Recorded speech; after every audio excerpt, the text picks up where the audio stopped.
I stopped off at now to go back to my New Orleans story. The police asked me and the person I was with where we were going. I told him I didn't have ID. You're going to New Orleans and you don't have ID? I said, officer, I'm not even 21 and I don't drink. There's no reason for me to have an ID. I'm just going down there to hang out with my family and then I'm coming back to Chicago. Like I don't need ID. I don't want to lose my ID because I usually, lose my wallet because at the time I'm thinking in a specific way because I had a specific thing going on and I lived a specific lifestyle. So that's just how my life was at the time. But asking you where you're going is asking where you're coming from, where you're going, and where you live, or where you would just. That's not important. You see how he painted this whole thing. Where are you going? You're going there, and you don't have an ID. That's none of your business, bro. That's none of your business. It's none of your business. You know why? It's another big reason why they shouldn't know where you're going. Because if they don't find anything on you, but they still suspect that you have something on you, you know what they can do? They can call it in and you can keep getting pulled over and pulled over and pulled over and pulled over until you finally get where you're going, or you might not never get to where you're going. That's why I'm not saying to lie, I'm just saying to just don't put that information out there. Because I told her, like, look, if we would have made it to the Missouri border, we could have changed the whole route. And even if they did call it in, it wouldn't even matter. You feel me? Or we could have stopped at a hotel. And those things, those certain APBs expired after, wait, that is the APBs? Whatever it is, they expire after a certain amount of time. They ran the plates, the car is not stolen. You don't think I'm holding this girl against her will? So it is what it is. Now, next, another manipulative tactic that the police use, telling you you look nervous or asking you why you're breathing so hard. Let me give you a story about this too. So I have a homie, I'm not gonna say his name, but we got pulled over. I'm in the back seat, and they used this first tactic on us, separating the person and telling them that it's in their best interest to let me search the car. Boom. So he came to my window. He was like, why don't you let me to search you? And I said, because I'm not doing anything and you don't have any reason to search me. I'm not doing anything. Now, I was on probation at the time, so anything that I would have done, I would have not been in a good situation. Now, peep this though. He came to me and he was like, why you breathing so hard? And the first thing I thought in my mind was, I'm not breathing hard at all. I'm calm. I'm actually purposely slowing my breathing down because I have a lot of phlegm in my lungs. I said, because I'm sick. And he said, well, when I first pulled up, you were smoking a cigarette. And I said, just because I smoke cigarettes. Like, I'm not gonna stop smoking cigarettes because I'm sick. And I made a cough, and it was very evident that I had a large amount of mucus in my lungs. Now, peep this. I told my friend that I had a knife on me, which was very much against my probation at the time. I didn't do anything violent, but at the end of the day, this is when I was in Atlanta. But at the end of the day, I told him, bro, I got a knife on me, bro. It's a little bigger than I should have, but just I need you to claim it. You're not gonna get in trouble. I will. Just let him take it. Don't say anything. Don't say it's mine. This man, I got out the car. I did not let him search my body. Now, he was like, your friend was trying to put this knife on you. Is there anything else? Obviously, he didn't take it. Is there anything else that you wanna? And he was like, nah, it is mine actually. What, that knife? And he was like, yeah. And he was like, what you got this for? This is damn near a hunting knife. And he was like, I use it for work. And he was like, where do you work? And he was like, Chuck E. Cheese. And I was like, Bro, it's a hunting knife. Why are you gonna use a hunting knife at Chuck E. Cheese? I would, okay, if he would have been like, nah, I'm security. I'm top flight security of the world. I would have totally understood that. What do you do at Chuck E. Cheese? I'm the cashier. Why would you? Bro, you posted. They let us go. And they let me keep my knife. It was mine. I didn't claim it, but they gave it to him. And I was just like, what was that, man? You got this. I don't. But that's what they would do. Because when my friend obviously heard him say, you look nervous. Why you breathing so hard? I'm keeping my calm and I'm thinking I'm an Aries, bro. I might be the youngest out the clique, but if I'm calm, everybody should be calm. I'm the only dirty person in this situation, and this officer knows the people that I hang out with. This is the first time I've ever interacted with this particular officer, and the last. But I digress. The next thing I would want to tell you guys is just to expound on that, trying to make you nervous in 4 different ways. Let's just end it like that. Number 1, saying that you are making them nervous. That is to make you nervous and to get you to do something that you wouldn't normally do. You need to use finesse. I don't like to tell people I don't know to calm down. I like to use the word relax. Don't make any sudden moves. Don't tell that person don't make any sudden moves. You don't make any certain moves. You're kind of making me nervous. You're kind of acting kind of sketchy. Things like that. Don't give in to that. Asking questions. How am I acting sketchy? What can I do to make you a little bit more comfortable? Step out the car. I'm not stepping out my car, sir. If you really feel nervous, maybe we should just end this interaction. If you feel like you're in danger, I mean, maybe you should just, we should just end this. We should end commerce. We should just not do this anymore.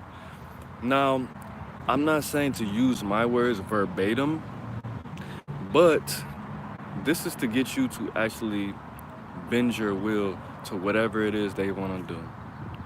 Okay? The second thing they're going to do to make you more nervous is to say, you sure that's your name? Yeah, especially in front of other people. You sure that's your name? You kind of look familiar. Didn't I arrest you the other day? Aren't you on probation? You sure your name's not? No, sir. Straight face. You gotta be. These people are trained in body language. These people are trained to read body language. These people are trained to mess with people and to control people's emotions. And a lot of them aren't that good at it. I've been interacting with the police on a negative level since I was 6 years old. I was walking down the street one day in Chicago all by myself, 6 years old. One police officer stopped me, and I kept walking because I'm thinking like, I'm 6, I didn't do anything. And he was like, come here, do you know how I am? And I was like, no. He said, sit on the ground. I was like, I wasn't doing anything. What's your name? My mom told me not to talk to strangers. What is your name? The whole point of that interaction, I was more so upset more than like scared. But he just wanted me to have it in my head as a young child to have the police as an authority in my mind, and to have fear and to have negative energy towards the police, which he kind of accomplished that for the most part. But at the end of the day, it didn't stop there. What was it, 2 years later, I'm walking somewhere, do you know where you're going? And I was like, yeah, I know exactly where I'm going. Well, I don't think you should be walking in this direction. You want to ride? And I was like, nah, no. Of course I didn't have the game. I'm 8 years old. My grandma's house is right down there. It's right up the street. What's her address? I don't know her address. I just walked there. Like, I don't know the exact address. I don't need to know the address. I just know exactly where it is. He didn't ask me her name or anything like that. And even if he did ask me her name, I wouldn't have told him. And even if I did tell him, I wouldn't have told him. You know what I mean? No, you don't. Stop lying. But, yeah, all that Are you sure that's your name? You look familiar. Yeah, they play those games too. Yeah, like a woman. The third thing is very deadly. Something that I really wasn't aware of, like I told you in that New Orleans story. I didn't know that, I think her name is Sandra Bland. It might be somebody else. When the officer asked her to put the cigarette out, I saw the footage multiple times, but it was so long ago. When the officer asked her to put the cigarette out, she didn't want to comply. Why? Because that's her property. You know what I mean? Bro asked me to put the cigarette out, and I was just like, well, I mean, I don't want to. This is my car. You could just, I'm not even driving.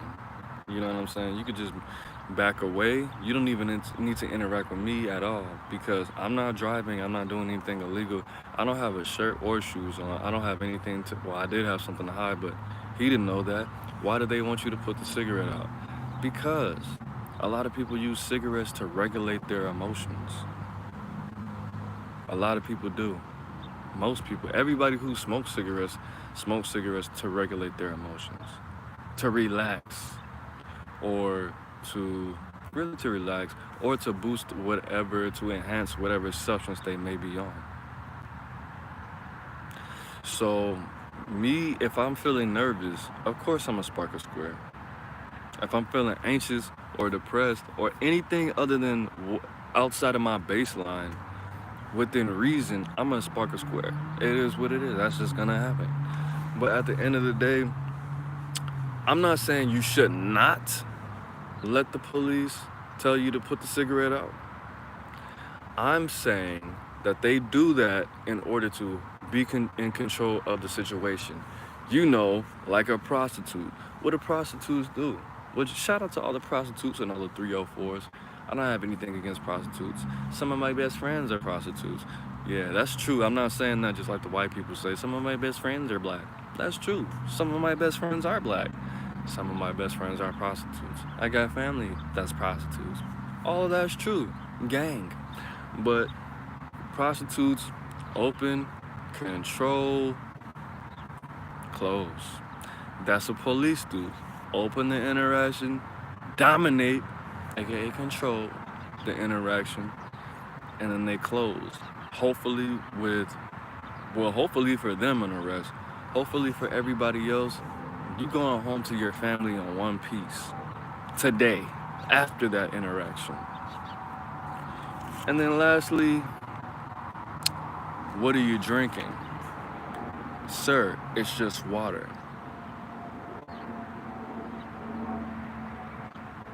Sir, it's just sweet tea. You mind if I no, you can't smell I don't want you to contaminate my drink. I don't like people touching my drinks. I got like a germ thing. I'm kind of OCD. I don't like people touching what I have to put my mouth on. Well, can you take the top off? Well, no. You shouldn't. The thing about these, I'm not saying I hate the police or anything to that extent. I'm not saying I hate the police, but it's just the thing about it is the government thinks their job is to make us into their children. These are not your parents, but they're gonna treat you like you're a teenager that had a F on their report card ever since you were in 3rd grade. You're on probation and you just got out of jail. Your room is dirty and you walked in the house smelling like weed. That's how the police view you. Now, if you're a black, that's just for white people. If you're black, they view you. I don't even want to say all of that. That sounds bad for a white person. However they think you are as a white person, if you're black, they view you as something to, I'm just gonna use the word eat. They view you as something to eat. You know what happens when you eat something? After a couple hours, if you're healthy, after a day and a half, if you're not that healthy, it goes in the toilet. And then you won't see about it or hear about it again unless it goes in the ground, and then you could see it come out of the trees and fertilizer, man.